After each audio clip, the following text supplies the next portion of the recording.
আমরা এখানে এই মহৎ উদ্যোগের সাক্ষী হতে পেরে নিজেকে গর্বিত মনে করতেছি এবং আপনাদের সামনে কথা বলতে পেরে নিজেকে ধন্য মনে করতেছি। আজকে মুন্সি সাদেক আলী ঢালী কল্যাণ ক্লিনিক এবং মুন্সি সাদেক আলী ঢালী কল্যাণ ফাউন্ডেশনের শুভ উদ্বোধন হতে যাচ্ছে।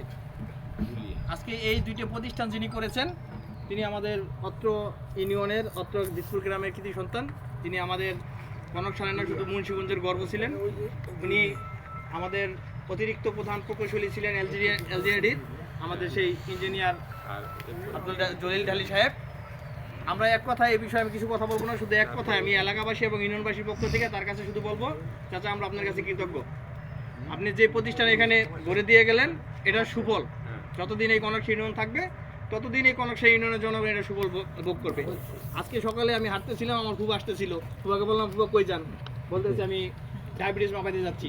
এরকম অনেক লোক সকালবেলা চলে আসতেছে ডায়াবেটিস, আজকেই ডায়াবেটিস মাপার জন্য চলে আসতেছে। এই যে এটা শুনতে অনেক ভালো লাগছে, দেখতে অনেক ভালো লাগছে। বাড়ির পাশে এমন একটা জিনিস হয়েছে, বাংলাদেশের সবচাইতে বিশেষ করে গ্রাম অঞ্চলে আমাদের সবচাইতে করুণ অবস্থায় স্বাস্থ্যখাত।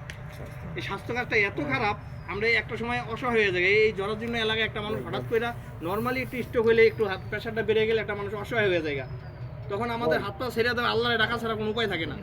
সেই জায়গায় এরকম একটা প্রতিষ্ঠান হওয়া আমাদের জন্য এটা একটা সৌভাগ্য, সেজন্য আপনার কাছে কৃতজ্ঞ। আর এখানে আরেকটা প্রসঙ্গ চলে এসেছে, সেটা আমাদের কনকসার যে উপস্বাস্থ্য কেন্দ্রটা, এই বিষয়টা আসলে ডাক্তার আসে না, ওষুধ থাকে না, সব ঠিক আছে, তবে যেটা বাস্তবতা, যেটা আমাদের যে বাস্তবতা, সেই বাস্তবতাটা যাই না, আমাদের এটার সমস্যার সমাধান করতে হবে। আমাদের আগের যে ইউনু মহোদয় ছিলেন ডক্টর আব্দুল আউয়াল সাহেব, ওই স্যারের সাথে আমি একাধিকবার আলাপ করেছিলাম। হ্যাঁ, আমাদের এখানে জায়গাটা নিয়ে একটা সমস্যা, সবচেয়ে বড় সমস্যা হলো আমাদের এই উপস্বাস্থ্য কেন্দ্রটা নিয়ে কিছু ভূমিদস্যু হোক বা হোক বা আমি তুমি যেই হোক, তার মালিকানা দাবি করতেছি। এখানে এটা নিয়ে যে সমস্যা, আমাদের এই জায়গাটার স্থানীয়ভাবে এখনো পর্যন্ত মাইপা জুইপা আমরা এই জায়গাটা কতটুকু পরিমাণ করতে পারি নাই, যে কারণে পাকিস্তান আমাদের এই ফাউন্ডেশন এই বিল্ডিংটা এত জরাজীর্ণ হয়ে গেছে, আমরা মাঝে মাঝে ওজন মাপতে যাই ভয় লাগে যতক্ষণ থাকি। মাঝে মাঝে আমার সামনে একদিন টুটুল ছিল, উপরের থেকে আস্তর ভেঙে পড়ছে।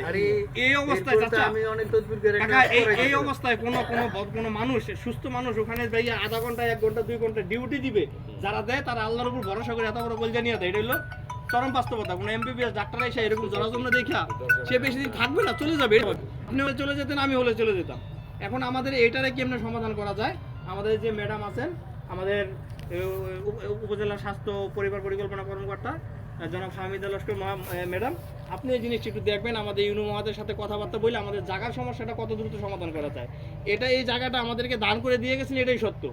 আমাদের এই জায়গাটা একটু আপনি এসিলেন মহাদের সাথে আলোচনা করে আমাদের একটা মাপার ব্যবস্থা করে দেন, মাইপা আমাদের সম্পদটা কতটুকু একটু বুঝাই দেন। যদি কাগজপত্রে একটু সমস্যা থাকে, আপনারা ইউনু মহাদের সহযোগিতা নিয়ে, এসিলেন মহাদের সহায়তা নিয়ে আমাদের এই জায়গার সমস্যাটা সমাধান করে দেন।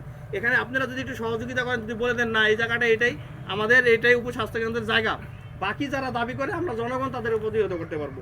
আইনি যেই আমাদেরকে একটু শক্তি দেওয়ার, একটু আপনারা যদি একটু দয়া করে দিয়ে দেন, তাহলে এই যে ঐতিহ্যবাহী এই জায়গাটা থাকে এবং কনকসাই ইউনিয়ন তথা অনেকে এই জায়গায় সুফল ভোগ করতে পারে। এখনো অনেক চিকিৎসা হয় এখানে, অনেক চিকিৎসা হয়, মাঝে মাঝে ওষুধ থাকে না, অনেক সময় এই যে টুটুরা যায় আমাদের পরিষদ থেকে কিছু টাকা পয়সা নিয়ে ওরা নিজেরা কিনেই না দেয়, যে ছোটো ছোটো যে ওষুধ আছে, ওষুধ থাকে না, এটা যেমন সত্য।